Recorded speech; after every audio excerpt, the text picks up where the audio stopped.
Welcome to all of you. My name is Warren Kinghorn, co-director of the Theology, Medicine, and Culture Initiative at Duke Divinity School. And it's my great pleasure to welcome all of you to this conversation between Drs. Martha Carlo and Brian Volck, titled The Art of Living as Creatures. The Theology, Medicine, and Culture Initiative exists to connect the world of healthcare and the world of Christian faith and practice. And this session is actually an intersection of two different kinds of gatherings with actually two different audiences present. If you're here in person, welcome to the first of 2 days of our Practice and Presence Conference.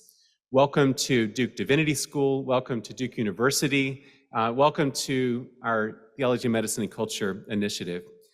We're delighted that this is the first of 2 days of plenary conversations, workshops, time for conversation, worship, and meals together, and we're really looking forward to sharing that with all of you. If you're watching today by Zoom, welcome to our TMC seminar series for this session only. We're so happy that you're here with us for this one event. So happy that you're joining from all over the country and all over the world to be a part of our community. In the session today, we look forward to hearing from Dr. Volck and Dr. Carlo, and then to sharing a time for conversation and questions and answers. Those of you who are here in person will have a chance to ask questions through a microphone. Those of you who are joining by Zoom will have a chance to contribute questions through the chat, and then we'll be getting that to our speakers. So with that, let me introduce our speakers for today. Dr. Martha Carlo is a consulting faculty member in the Theology, Medicine, and Culture Initiative at Duke Divinity School, also professor of family medicine and director of the Office of Global Health Education at UNC Chapel Hill. Dr. Carlo has more than 30 years of experience in clinical and public aspects of maternal and child health, including a decade of work in Nepal. As a spiritual director trained in the Ignatian tradition, she leads spiritual formation for the Theology, Medicine, and Culture Initiative. Dr. Brian Volck is a pediatrician who received his undergraduate degree in English literature and his MD from Washington University in St. Louis, and an MFA in creative writing from Seattle Pacific. He's the author of a poetry collection, Flesh Becomes Word, and a memoir, Attending Others, A Doctor's Education in Bodies and Words. He co-authored Reclaiming the Body, Christians and the Faithful Use of Modern Medicine with Joel Schumann. His clinical work has taken him to the Navajo Nation, to rural Honduras, to inner-city community health centers, and academic teaching hospitals. He teaches theology and medicine at St. Mary's Seminary and University in Baltimore, and is a Benedictine oblate at the Monastery of Christ in the Desert in New Mexico. With that, we welcome Dr. Volck and Dr. Carlo for our conversation today, again entitled The Art of Living as Creatures.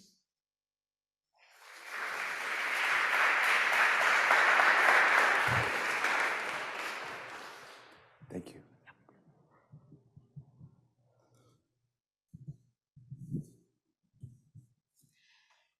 It's great to see everyone. I have a cold. I have COVID tested 4 times. I want you to know that I'm being careful with a mask, but just if you're worried about me, it's just a funny voice. I'm fine.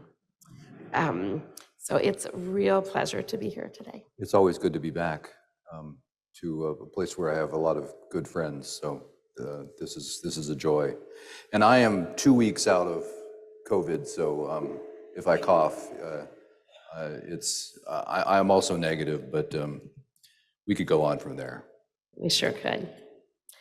So I would love to start this conversation with you narrating a bit of your vocational path. Though I know you worked in academics for many years as a pediatrician, clearly your other interests in the arts and writing in particular have only grown.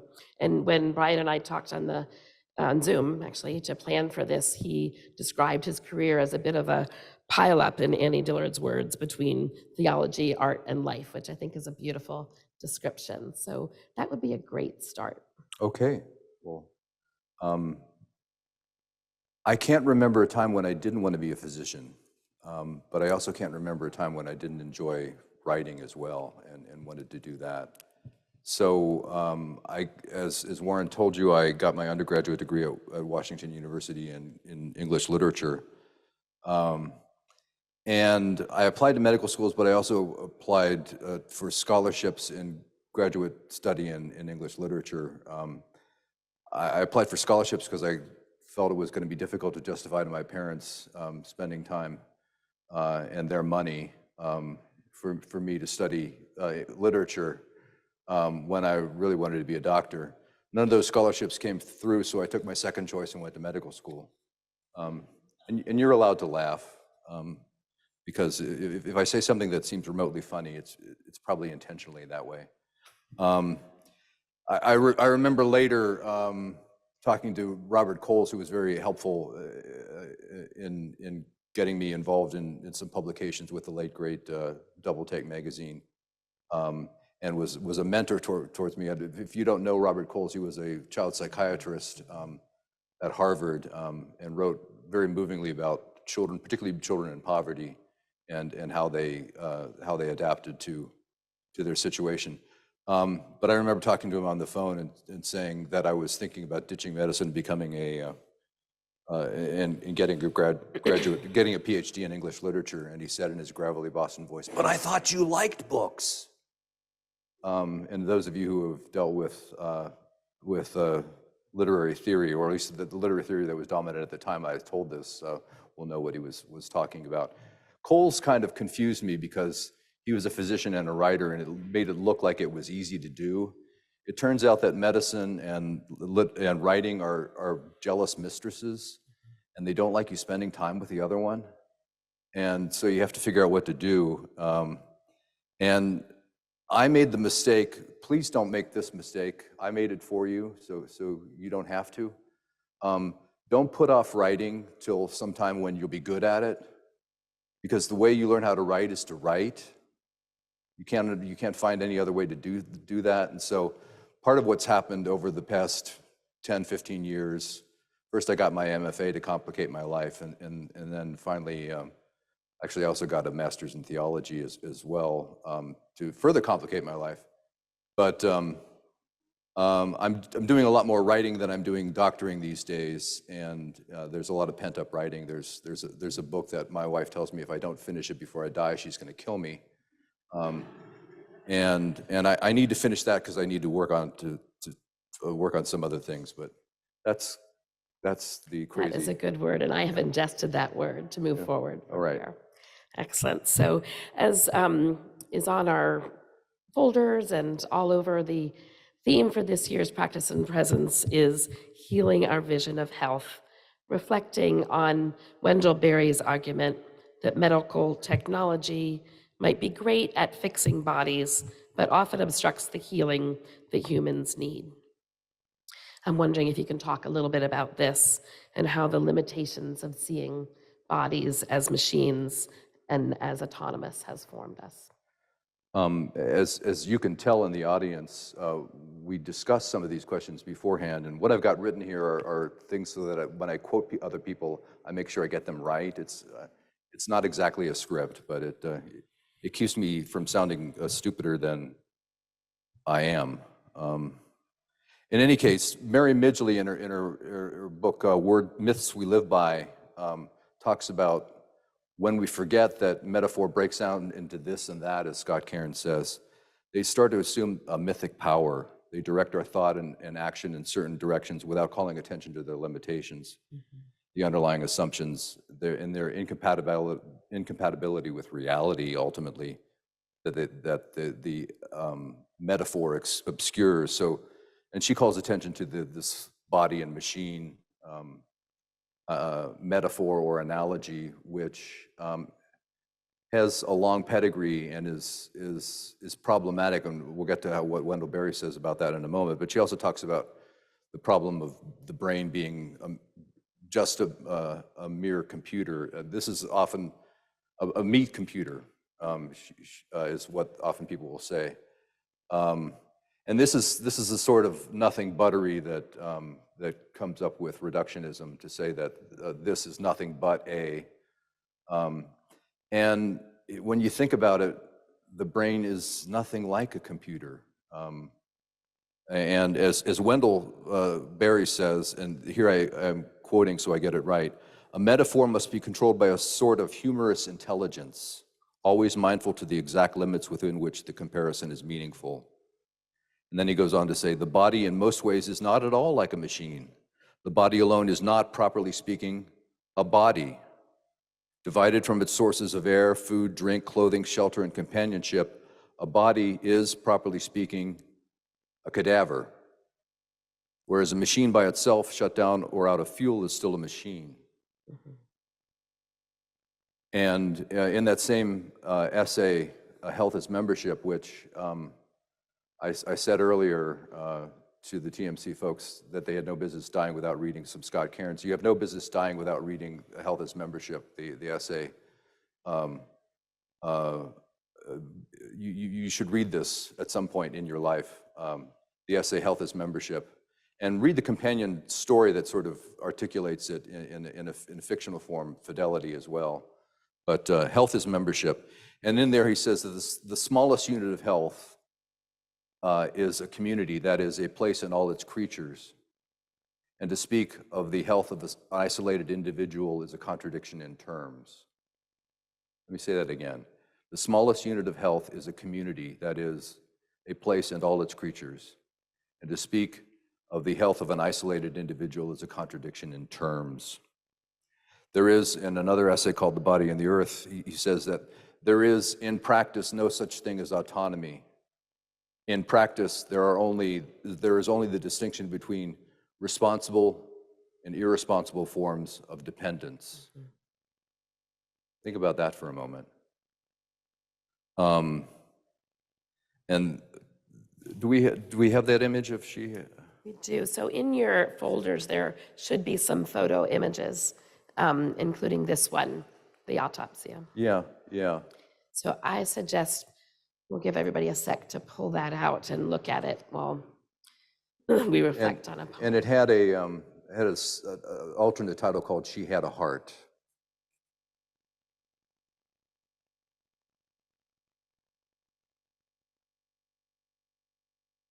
This is a poem entitled The Dearner by Martha Serpis. And the Dearner is sort of a morgue assistant, if that's not a word that you're using every day. I'm certainly not.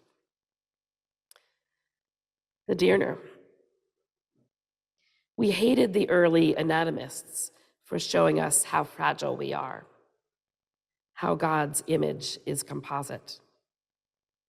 The liver, the bright bruise of a sunset, the thyroid wrapped around our throats for luck. They saw our brains folded against our foreheads and knew our hearts pump dumbly on through the wash. And wily guts take the brunt of it, pushing to get rid of while we insist on taking in and taking in and taking in.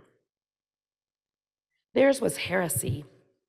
That is a choice to reach the artist by testing the art. Human suffering, always the requisite cost. Change, what keeps all of it the same? The teacher says, no new thing under the sun. What we make, let's make old instead, older than the first tool, which smelled much like the body. The first blacksmith must have thought, not quite like the displaced blood, but blood at home in its place among other parts in their places. And that must be how we began to confuse the power to examine and change with the power to create, to be discrete agents.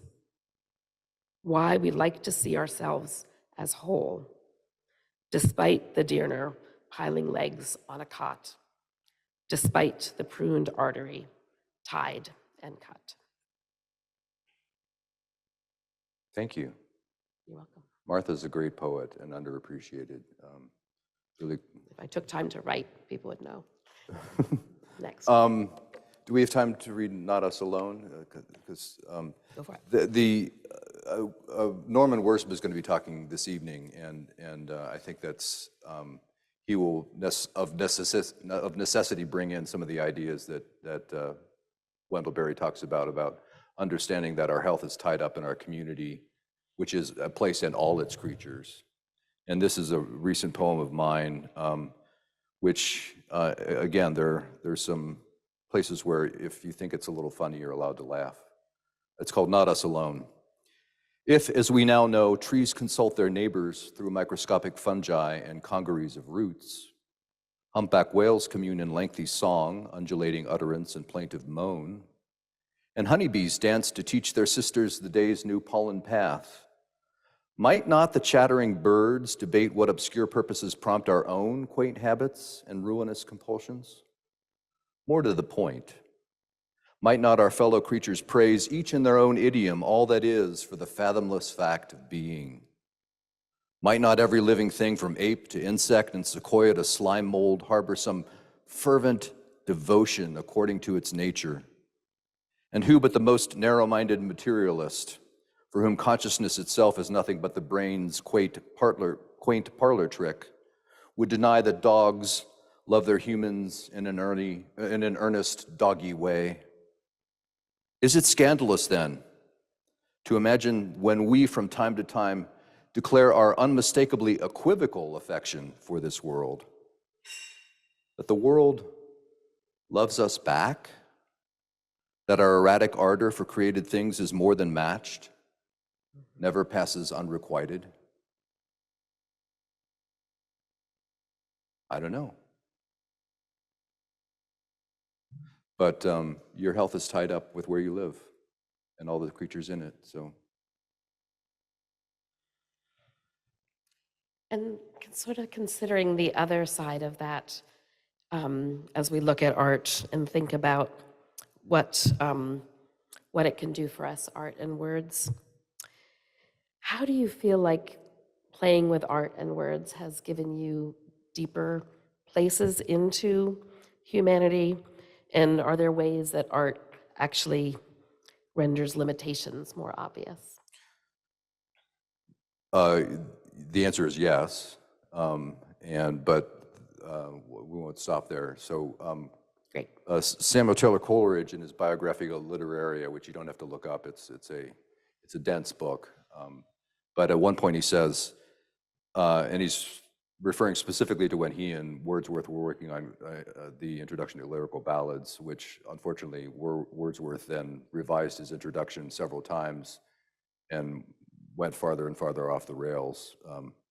One of the reasons why, while I honor the British Romantic poets, they're not my favorites, and that's okay. You can, I realize that Richard Wagner is a great composer. I just don't like him, and you can acknowledge both of those in the same place. But Coleridge was spot on a lot of times, and he said that what art is trying to do is to awaken the mind's attention. Okay, awaken the mind's attention. And he goes on to say, he awakens the mind attention from the lethargy of custom and directing it to the loveliness and wonders of the world before us, an inexhaustible treasure, but for which, in consequence of the film of familiarity and selfish solicitude, we have eyes yet see not, ears that hear not, and hearts that neither feel nor understand. So one of the things that art can do, or the arts in general can do, is call our attention to things that we haven't noticed before. And my wife does a much better job of this than I do. I mean, she when we're on a walk, she does what she calls building prayer altars or trail altars.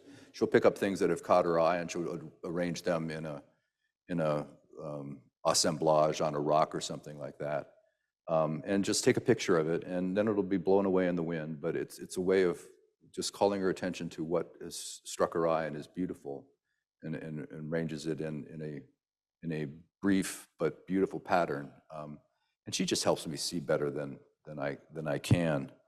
Art also helps us attend to what Virgil in the first book of the Aeneid calls lacrimae rerum, the tears of things, because a lot of time we don't want to spend time on the tears of things, the tragedies, the hard stuff of life. But why else would we watch tragedies or see hard things? And every time I see the play Othello, we're about halfway through for the first act, and I think, this guy's gonna die. And I know that story, but it's like, oh gosh, he's not, Iago's gonna get him in the end. And so art calls our attention to this, but it does so in a particular way. Art always calls our attention to things in a particular form, all right? The idea of an artwork is not the artwork. As Scott Cairns says, the poem does not exist prior to its construction. So if you have an idea for a poem, that's great, but you don't have a poem yet. If you have an idea for a building, really that's wonderful, but it took something to accomplish building this structure here. And that's something quite different. William Carlos Williams further appeals to the idea that this needs to be related to life on this planet. He says no ideas except in things. And so that all art, well, it's hard to say things about all art, but what art frequently does is it finds the universal in the particular, and it calls our attention to sensory detail. To make a poem really work, you have to do what is something of the equivalent of what Ignatius of Loyola would call composition of place. You try to make the sensory experience of being there in that biblical story. So if you're seeing Zacchaeus in the tree, what does it feel like? What does the dust feel like on your feet? What does the air feel like? Is the sun up high in the sky, or is it getting close to the horizon? What's it like to go to his house and eat? What's it like to have these people muttering about this Jesus is hanging out with this tax collector? Get those sensory experiences. Those tie you to life on this planet in ways that call your attention to things. And even non-representational art still is appealing to the senses in ways that its shape and color are getting you to pay attention to what's there, physically there. I mean, I remember a talk that Barry Moser, the illustrator, did. He's done it many times, where he'll draw a picture of an apple on the blackboard. Then he turns to the class and says, "What's this?" People will say, "What's an apple?" He says, "No, what's this?" And people started putting up all sorts of ideas, and then he bursts into a burst of creative cursing that Stanley Hauerwas would be proud of, and finally says, "It's chalk dust on a board. Get that first before you start talking about it's an apple." So you have to recognize the materiality of it, and Wendell Berry in an essay wonderfully called "Poetry and Marriage." This is interesting that it shows up here. It says, quote, "It may be then that form serves us best when it works as an obstruction to baffle us and deflect our intended course. It may be that when we no longer know what to do, we have come to our real work, and that when we no longer know which way to go, we have begun our real journey. The mind that is not baffled is not employed. The impeded stream is the one that sings." We have a picture of the Florentine Pietà, which I shared a poem with the TMC fellows earlier this morning. It's a poem that, I don't think we'll do the poem, but it was a Pietà, a different one than the one you're familiar with from Michelangelo. He worked on it for 8 years. The figure over the top is of Nicodemus, but it's a self-portrait of Michelangelo. And there are all sorts of reasons why he ended up doing what he ultimately did to it. that people have supposed, but nobody's actually figured out why, after 8 years of work on it, in one night he took a hammer to it and tried to destroy it.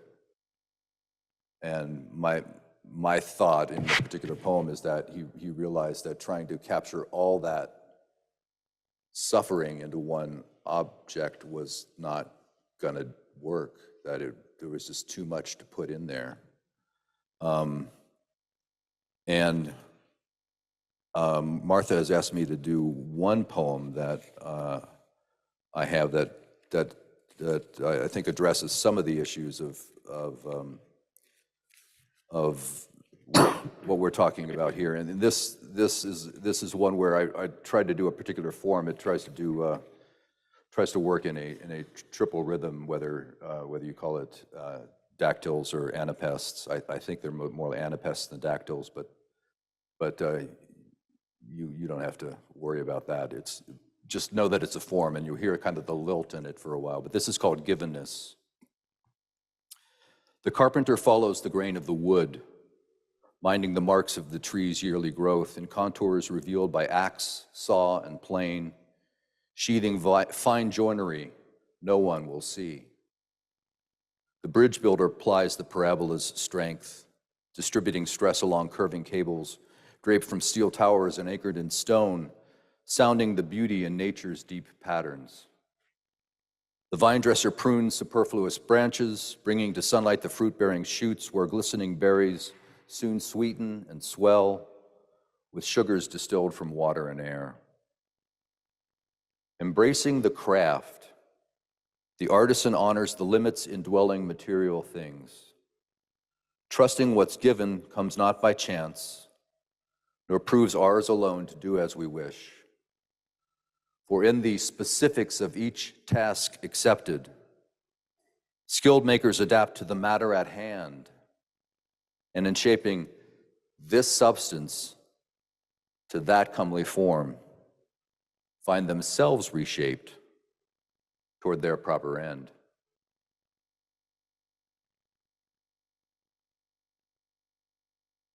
And it's a bad thing for poets to call the things that they're proud of, but it's the matter at hand. It's what's there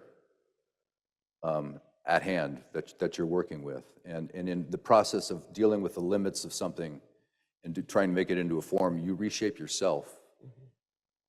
The hidden allusion there is to Hamlet, Act 5, where he says, there is a providence that shapes our ends, rough-hewn as they are. And it sounds pretty, but it turns out that actually the providence that shapes our ends, rough-hewn as they are, is talking about people who would trim hedges.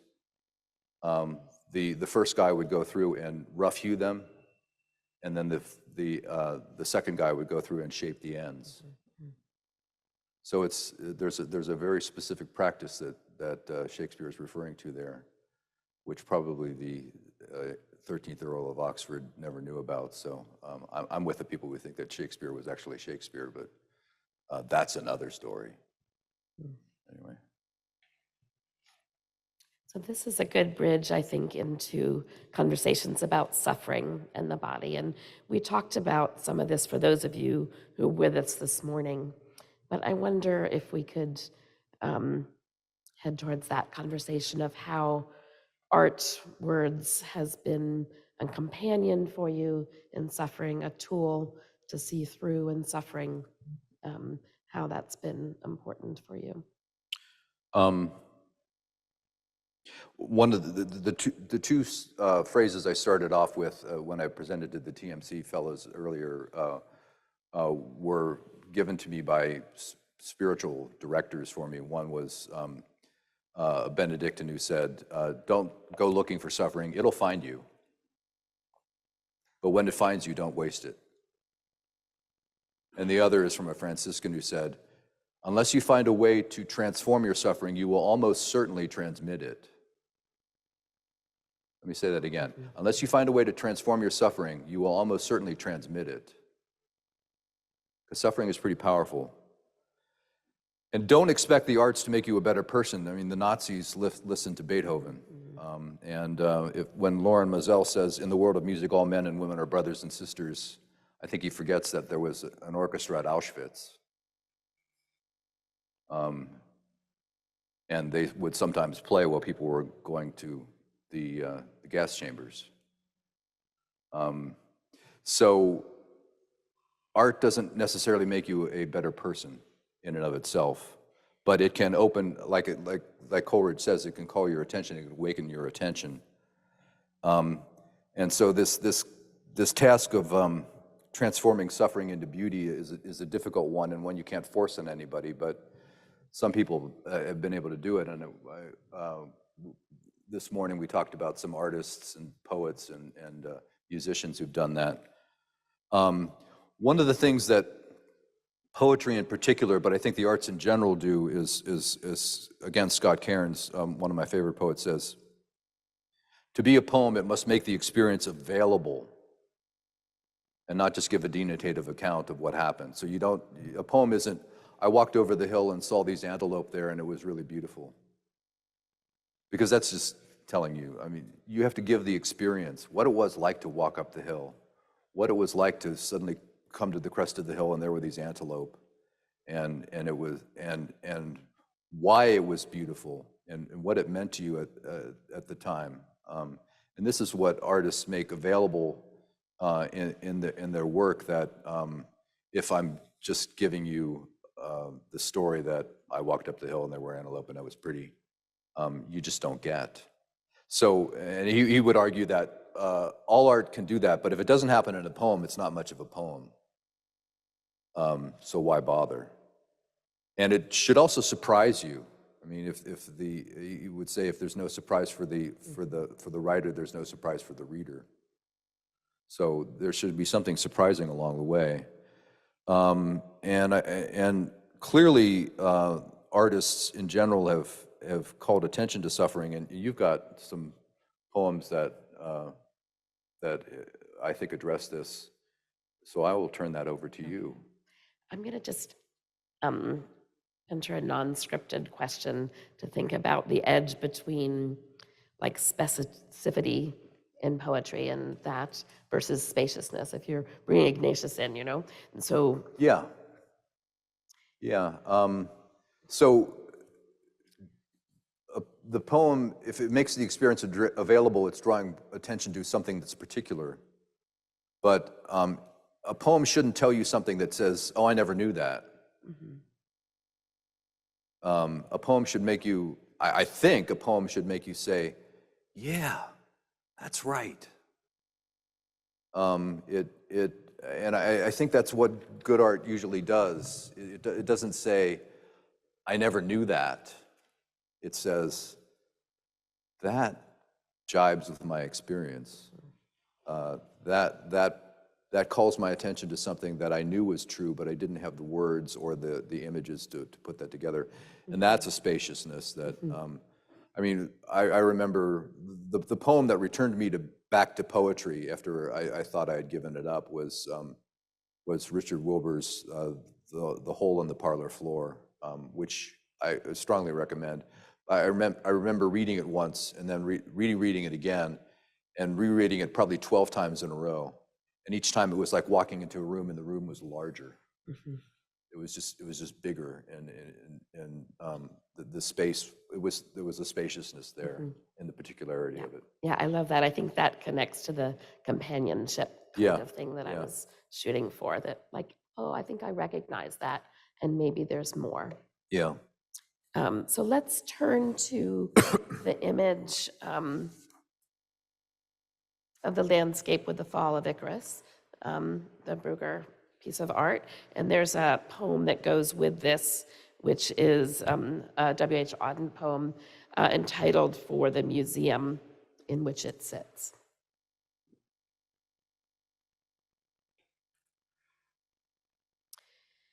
Musée des Beaux-Arts. About suffering, they were never wrong. The old masters, how well they understood its human position, how it takes place while someone else is eating or opening a window or just walking dully along.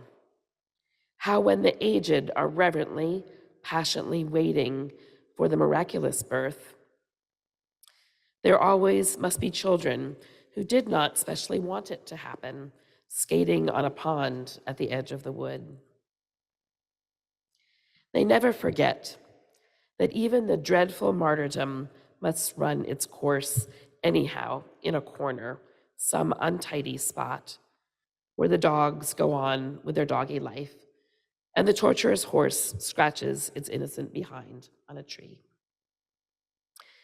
In Bruegel's Icarus, for instance, how everything turns away quite leisurely from the disaster. The plowman may have heard the splash, the forsaken cry, but for him, it was not an important failure. The sun shone as it has on the white legs disappearing into the green water. And the expensive, delicate ship that must have seen something amazing, a boy falling out of the sky, had somewhere to get to and sailed calmly on.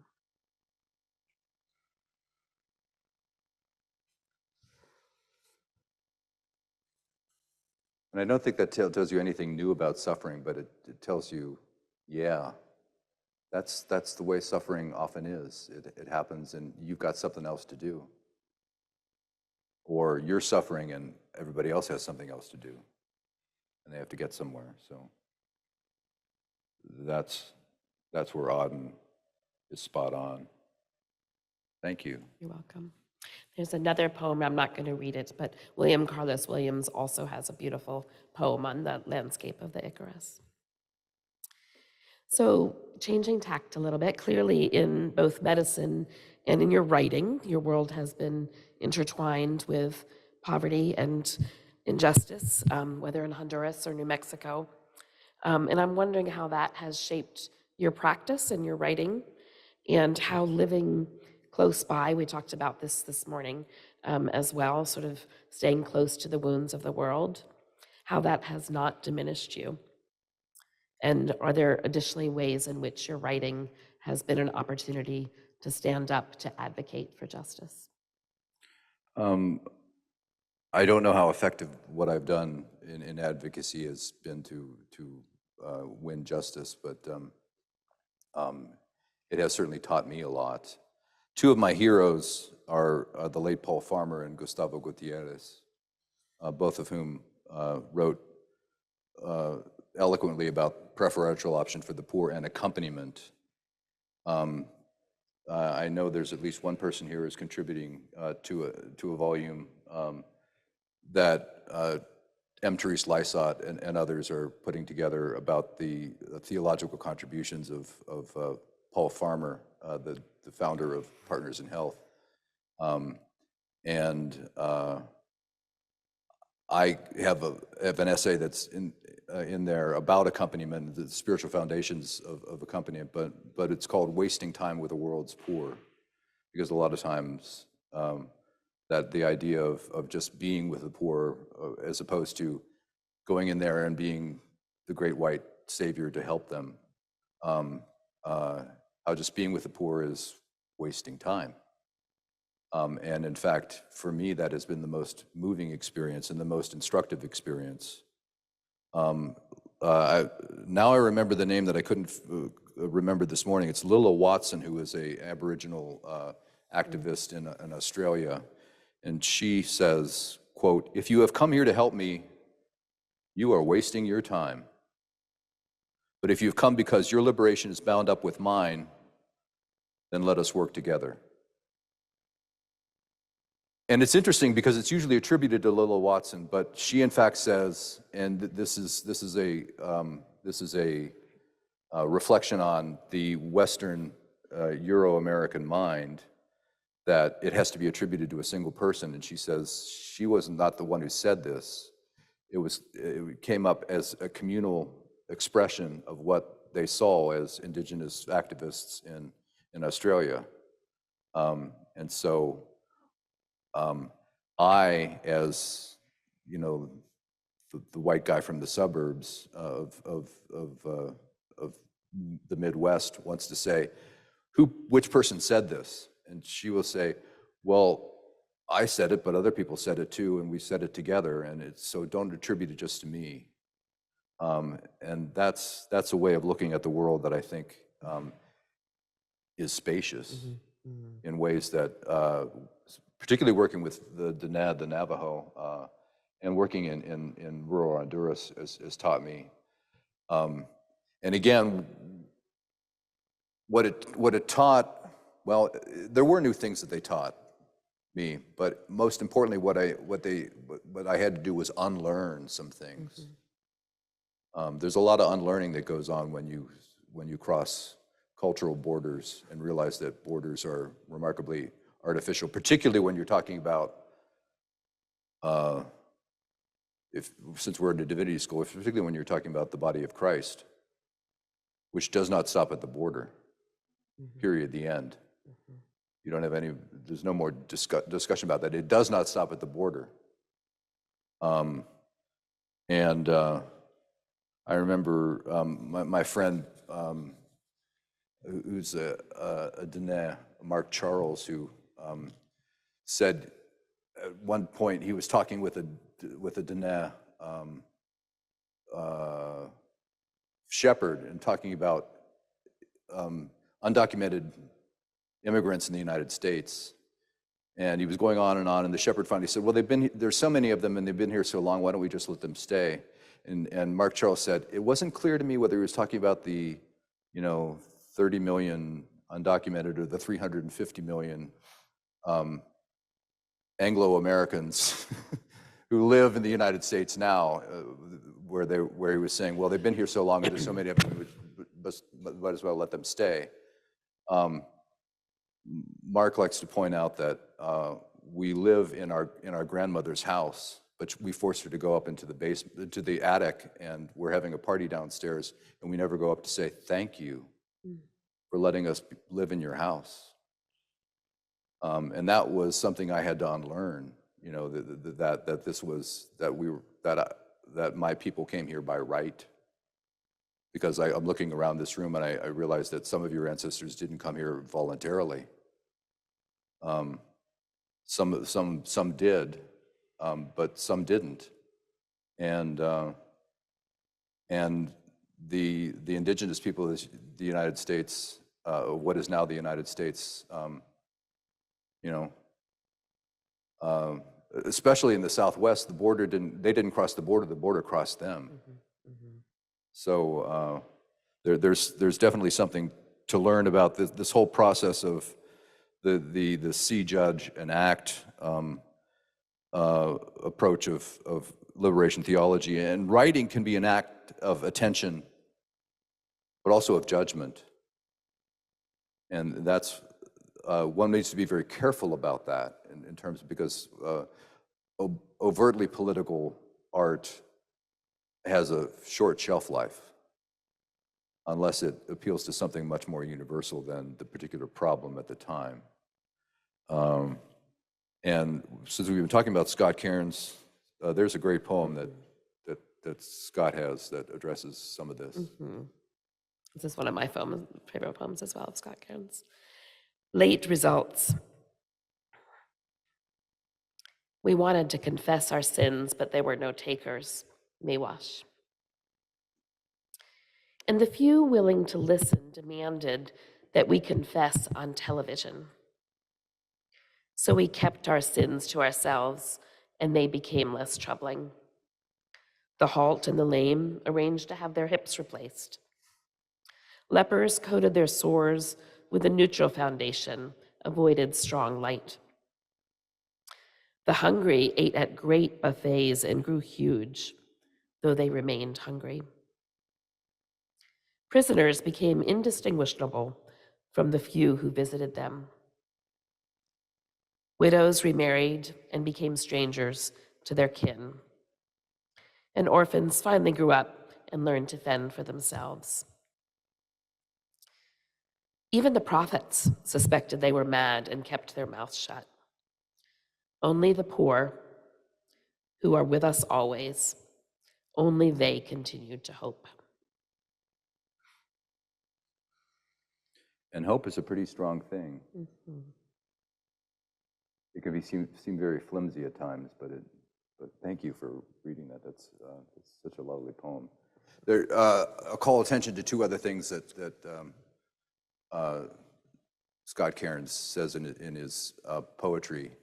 One is from his series called Adventures in New Testament Greek. Adventures in New Testament Greek, and this one ends with Adventures in New Testament Greek, metanoia, or as he would say in modern Greek, metania. But at the end, he says, as if the slow pilgrim were astonished to find that sin was not so much bad as it is a waste of time. And he means it not only as a waste of time, but it actually lays waste the time. Mm-hmm. Mm-hmm. You've only got so much time in your life. I hate to break it to you, but you're going to die. And you only have so much time. And sin is just waste, just laying waste to it.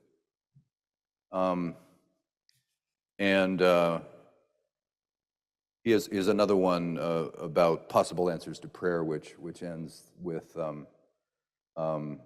how even the ones whose affections and habits offend you, even these are, you don't realize how nearly they abide, how closely I hold them. So the people who upset you and you want to tell off with whatever version of creative cussing you want to do.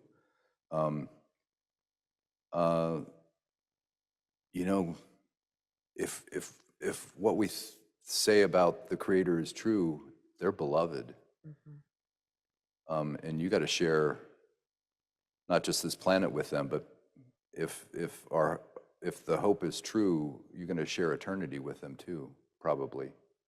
I happen to at least have the hope of that, of something like apokatastasis, but that's a hope. That's not necessarily the redemption of all things. But I'm particularly fond of Isaac of Syria and those who address that. But that means, if that's true, and I don't know if it's true, but if that's true, that means, spending eternity with not just everybody you like, but spending eternity with Stalin and Hitler.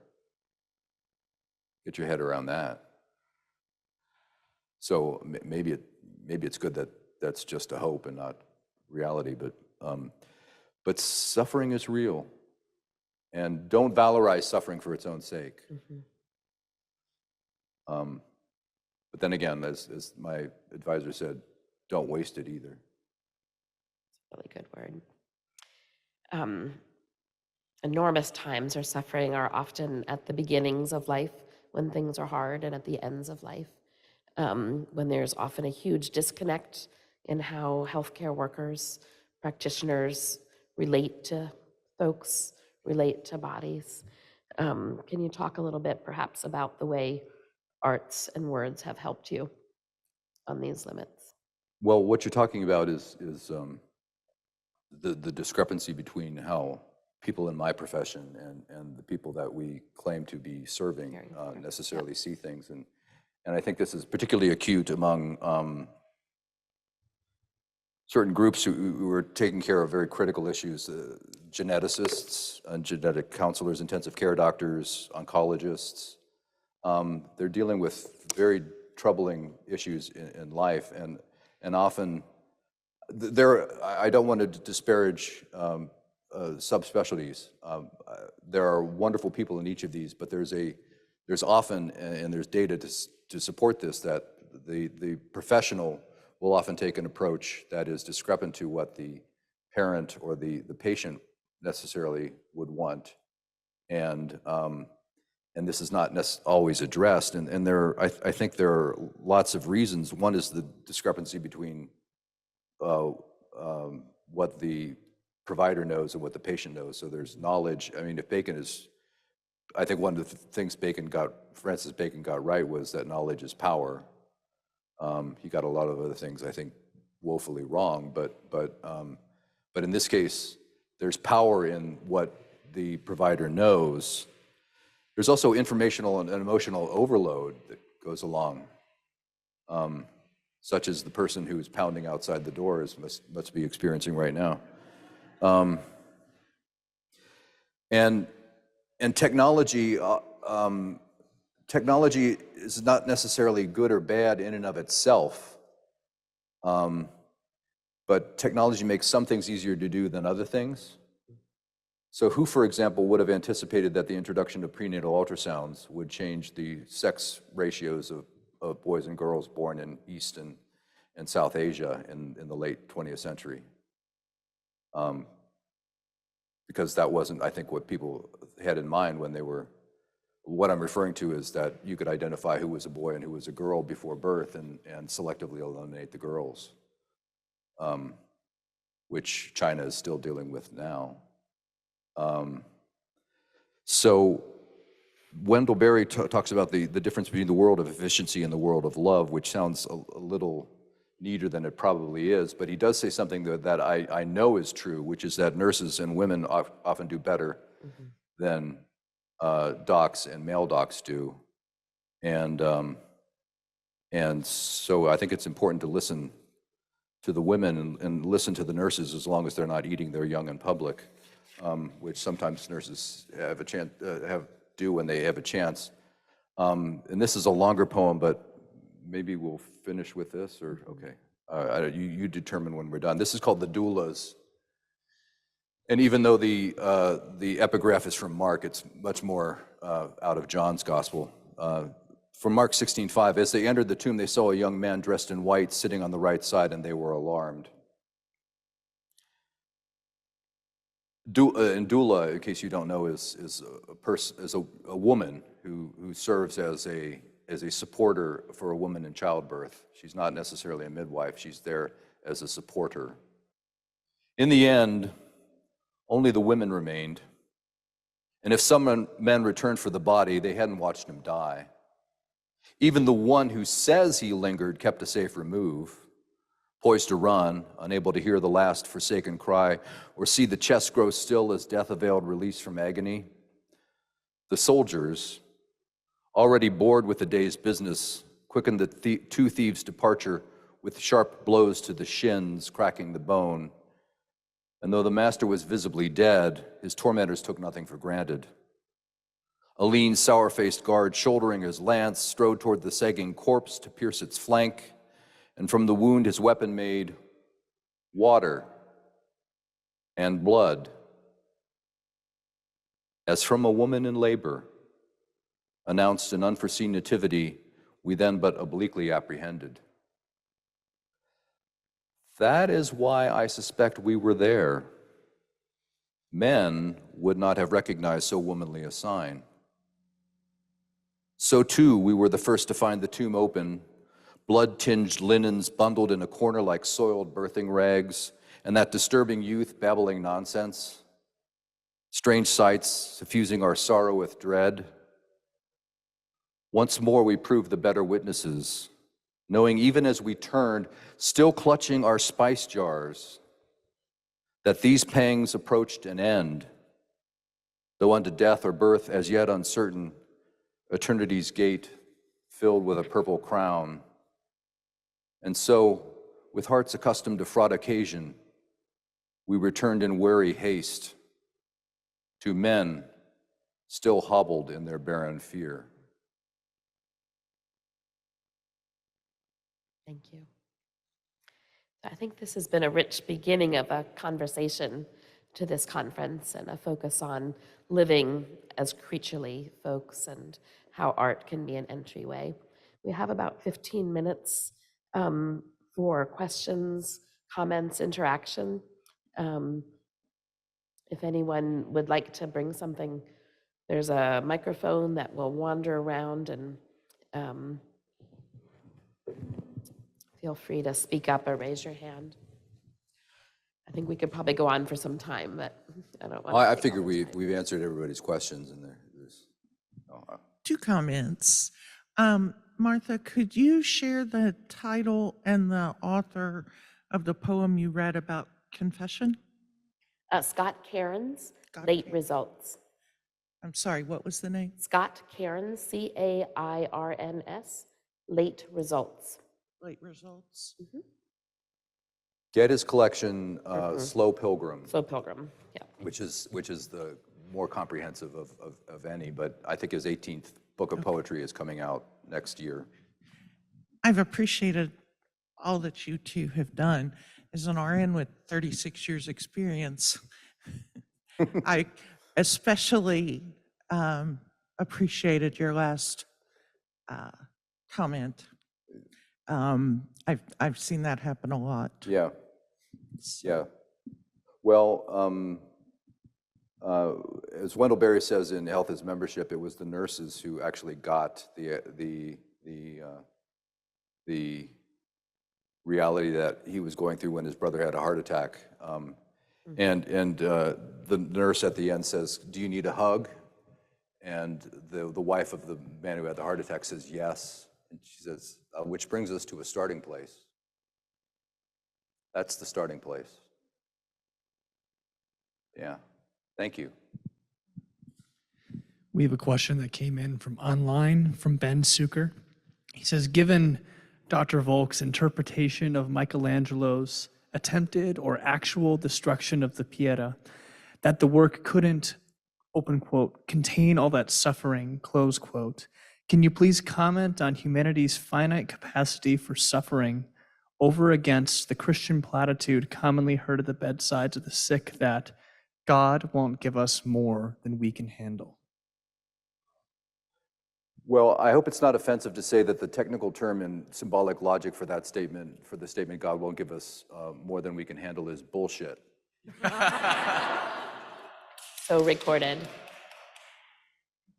I hope I haven't lost anyone yet, but I think there's no better way to, there's no more direct way to say it. It's just, I mean, if Stanley were here, he'd probably have more to say about that, as Kate Bowler would have to say about that. We recapitulate the mistake that Job's alleged comforters take in the book of Job by saying, well, certainly there's something that you did, or this is all for a reason, or and Job's not going to have any of that. Mm-hmm. And Gutierrez makes it clear in his book on Job that the subtitle is Innocent Suffering and God Talk. Don't waste your time on God talk. When somebody's suffering, what they need is not your talk, they need your presence. Period. They need your presence. And if they have something to say, listen to it. And it may be more than you want to hear, but your presence is necessary. And don't tell them that, well, it's a beautiful thing that you're suffering and you'll come out of this, again, I refer you to the symbolic logic term that constitutes. So yeah, suffering is, as Elaine Scarry says, it actively destroys language, and it's impossible for somebody to convey to you what my suffering is. You can ask them on a scale of 1 to 10, what's your pain? But my 3 may be her 10.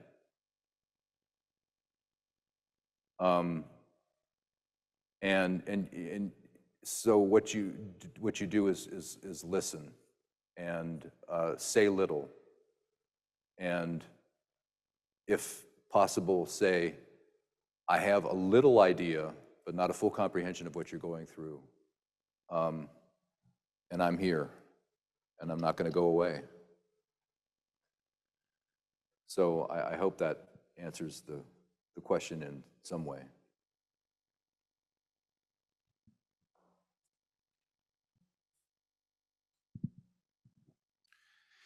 Thanks to both of you for all these comments.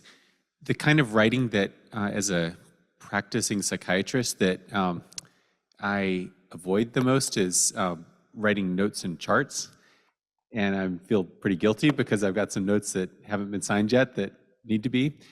And I wonder, as you're both practicing clinicians and are thinking about how writing can cultivate our ability to attend, does that ever show up in the way you actually like write in patient charts and as you're directly engaging your clinical work? Or is the writing that matters something that's somehow separate from that or apart from that?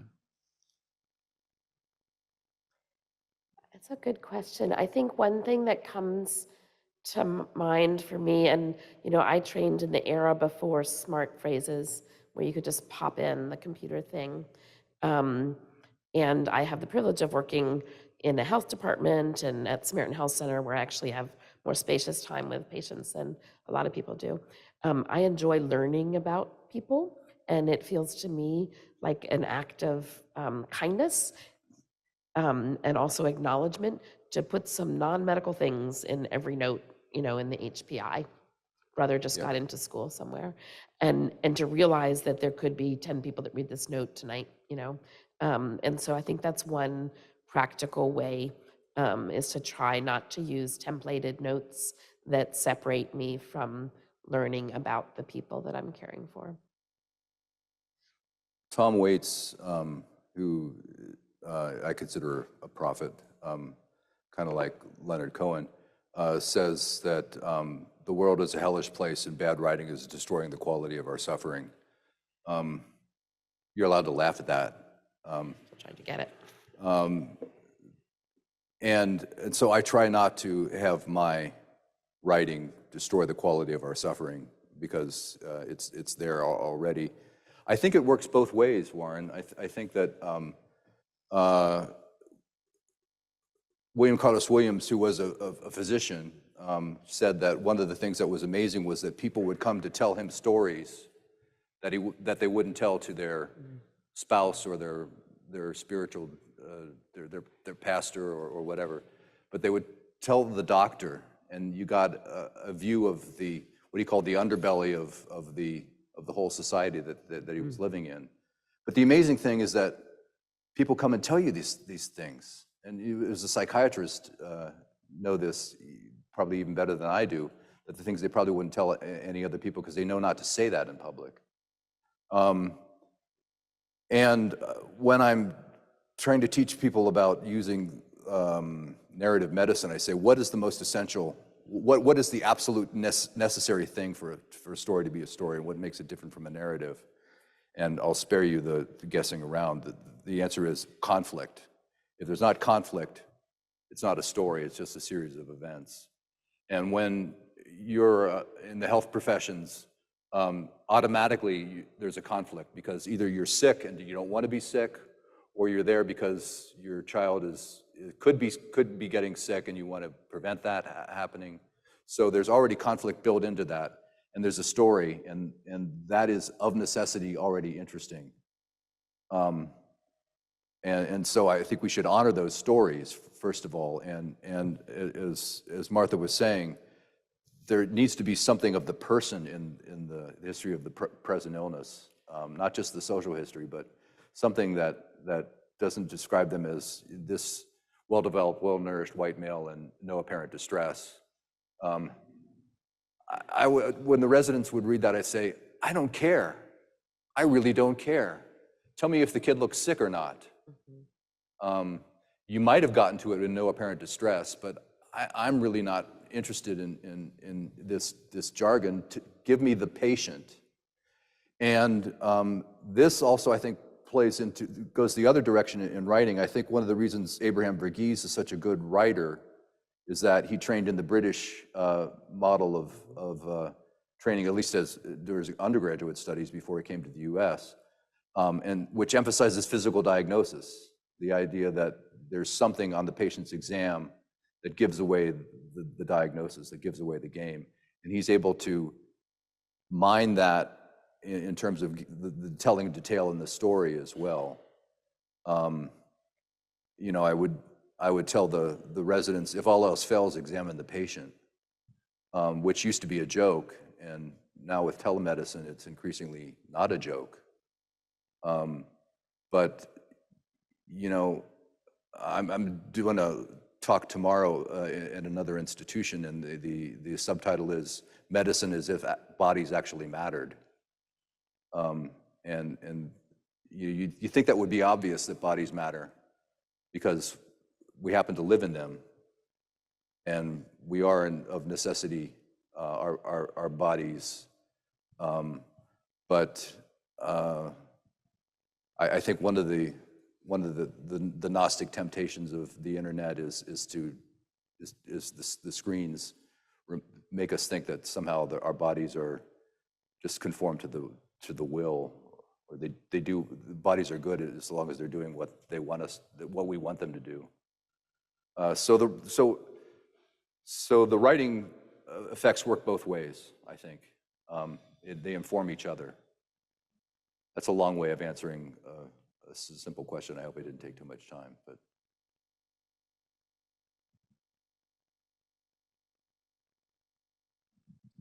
Thank you both.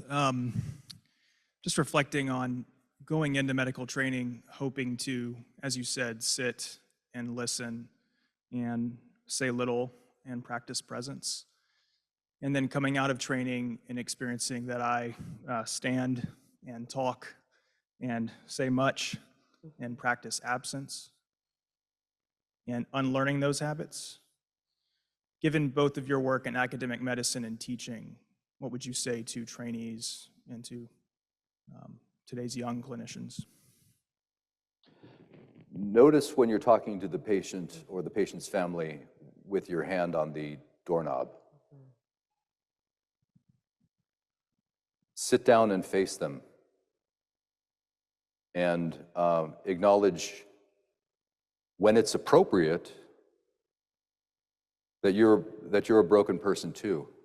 I mean, that gives you street cred.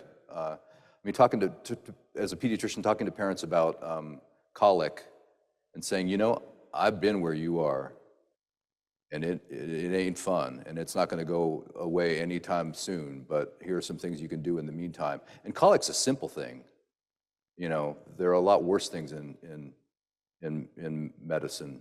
I mean, diagnosing a new type 1 diabetic, you have to sit down and say, I'm going to send you over to the hospital, and your life has changed forever. And just acknowledging that and making it clear that they're not just the new diabetic in room 1, that their experience, they're having a human experience and that you're there with them. So notice those moments, and this may be where another Ignatian practice of seeing where your consolation was in terms of your consolation to the patient, and where your desolation was when your interaction was desolating to the patient or yourself, and say, I want to do more of the things that are consoling. This is in sort of a different field, but Eugene Peterson, in one of his memoirs, wrote about his practice of formation days. So when he was a busy pastor in Maryland at a big church, he would always have one day that he would speak to no one until the evening. He'd walk in the woods, weirdly take cold bacon and eggs, which I thought was weird, but anyway. And he would just wonder about his congregation. He would think of people. He would like pray for them in a way, but more just hold them in wondering. And he did that every week before he wrote his sermon, telling them things in a way. And I feel like that's a good model for a lot of relationships. If we spend a lot more time listening and wondering and a lot less time telling, I think we'd be better. When I first started at UNC, in like maternity care stuff, there's sort of a handout that has, pediatric patient education that everybody gets. And I watched many other physicians like go through each of the steps talking about temperature of water and guns and things like this. These women who delivered a baby in of an upper days and are crazed don't remember any of this. And so pretty soon I decided this wasn't the way to do the patient education, but to listen and to, in the listening, to say, like, what are you terrified is going to happen when you get home, and talk about that if it needs talking about, and otherwise be sure that they have what they need and let them go. So I think the listening, slowing down, less words are better. To tag on, I don't know how many of you ever heard Eugene Peterson speak in real life, but there's something about his gravelly voice that was like just this. so wonderful. And he could make things just, when you read his writing, it was wonderful enough, but when he said it, man, you just got it. So there's a way in which he said things that was comforting in and of itself. The other thing that Martha reminded me of is that I would always tell the residents, when things aren't going well, when the hair is sticking up on the back of your neck, which shouldn't be happening because most pediatricians actually like what they do and like their patients, which isn't always necessarily the case in medicine. But most pediatricians actually find kids fun, and I had to remind my students that we're here to have fun with kids. I mean, we've got a job, but kids are great to be with because you don't have to figure out how to behave with them. But with the parents, when you feel like the discussion is going in a bad direction, often you need to stop and say, okay, what is it you're concerned about? What is it you're most worried about? Because most parents, not all, but most parents want to hear if their kid is going to be okay. That's what they want to hear. There are some parents who could not care less, but fortunately, it's a small minority. But most parents want to hear that their kid is going to be okay, and that's really what they're going towards. Or as a Canadian emergency room doctor and trauma surgeon who used to volunteer for the Indian Health Service where I worked out on Navajo, used to say, there are two reasons people go to the emergency room: pain relief and mind relief, and it's usually the latter. There's two reasons patients go to the emergency room: pain relief and mind relief, and it's usually the latter. Yeah, he volunteered, and he was a Canadian, so there was a big dust up saying, you're taking an American's job, and they had to advertise the position for 6 months, and nobody wanted to take it, so he came back. So that's your government dollars at work.